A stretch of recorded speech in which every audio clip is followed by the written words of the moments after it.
গতিকে অসমবাসীৰ বাবে গৌৰৱ, কাৰণ আমি এটা ডাঙৰ বৃহৎ 10,000 কোটি আৰু যদি প্ৰডাকশ্যন ৱাইজ কম হয় 12.7 লাখ মেট্ৰিক টন এটা ফেক্টৰী আমি আজি পাবলৈ সক্ষম হৈছোঁ। আৰু এই ফেক্টৰীটোৰ ইতিহাস যদি আমি চাওঁ, ইতিমধ্যে 2004 চনত আধাৰশিলা স্থাপন হৈছে ৰামবিলাস পাছোৱান ডাঙৰীৰ হাতেৰে, কিন্তু আধাৰশিলা হৈ কাম কাজ একো আগনেবাঢ়িলে। ইমান 2006ৰ পৰা আজি প্ৰায় 20 বছৰ হৈ গ'ল, কিন্তু একো কাম আগনেবাঢ়িলে। তাৰপাছত বেলেগ বেলেগ মন্ত্ৰীও আহিলে, বেলেগ ঘোষণা হ'ল।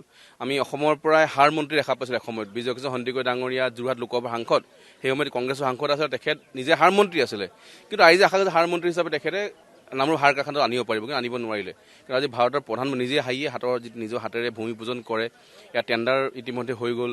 ইয়াৰ যেতিয়া গোটেই কাম কাজ এলটমেণ্ট হৈ গ'ল, মাটি দিয়া এলটমেণ্ট হৈ গ'ল, মই ভাবোঁ নিশ্চয় এবাৰ 100% ইয়াৰ গোটেই কাম কাজ আৰম্ভ হ'ব। আৰু নামৰূপৰ বাসী বিশেষকৈ যে আমি নামৰূপ বুলি কয়, সদায় আমি গম পাওঁ সাৰ নগৰী নামৰূপ বুলি কয়। আৰু যদি এই কাৰখানা নোহোৱা হ'লে চাগে সাৰ কাৰখানা বন্ধ হৈ গ'লে সেই নামটোৱে নাইকিয়া হৈ গ'লে। কিন্তু আজি খুব গৌৰৱ অনুভৱ কৰিছোঁ যে নাহৰকটীয়াৰ লোকেল বিধায়ক হিচাপে যে প্ৰধানমন্ত্ৰী ডাঙৰীয়া নিজে আহিব, আহি আজি এই আধাৰশিলা বা ভূমি পূজন আজি কৰিব। মই ভাবোঁ যে আগন্তুক 3 বছৰ পিছত তেখেতৰ হাতেৰে আমি আশা কৰিম যাতে আকৌ আমি উন্মোচন কৰিব পাৰোঁ বা ফেক্টৰীটো আমি অপেনিং কৰিব পাৰোঁ।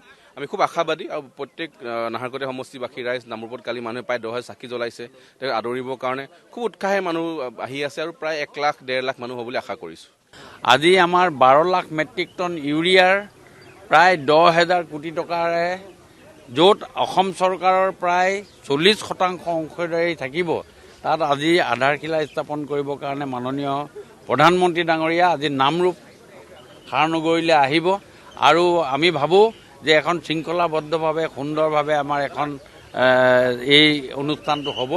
আৰু মই নৰেন্দ্ৰ মোদী ডাঙৰীয়াক মই বিশেষভাৱে মোৰ ফালৰ পৰা মই শুভেচ্ছা জ্ঞাপন কৰিছোঁ।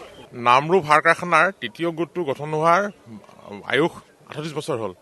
এতিয়া সেই গোটটো এটা ৰুগ্ন গোট, যোৰা টপলি মাৰি সেইটো কেলধুপকৈ সেইটো চলি আছে।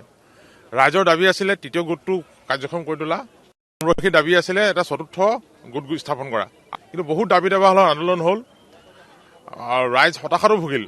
নহ'বই নেকি, জাগিৰোডৰ কাগজ কলৰ দৰে এইটো বন্ধ হৈ যাব নেকি, তেনেকুৱা এটা অৱস্থাৰ সৃষ্টি হৈছিল। কিন্তু সেই সময়তে অসমৰ মাননীয় মুখ্যমন্ত্ৰী ডক্টৰ হিমন্ত বিশ্ব শৰ্মা ডাঙৰীয়াৰ দক্ষ নেতৃত্বত, তেখেতৰ তৎপৰতাত নামৰূপ সাৰ কাৰখানা এতিয়া নতুন ৰূপত, নতুন চিন্তাত, নতুন ৰূপত এতিয়া আৰম্ভ হ'বলৈ আগবাঢ়িছে। গতিকে ৰাইজৰ আনন্দত হিয়াৰ ওলাই নধৰা এটা অৱস্থা। গতিকে হিলদল ভাঙি ৰাইজ আহিছে আৰু আজিৰ সভাখনত 1.5 লক্ষাধিক লোক উপস্থিত হ'ব বুলি আমি আশা কৰিছোঁ।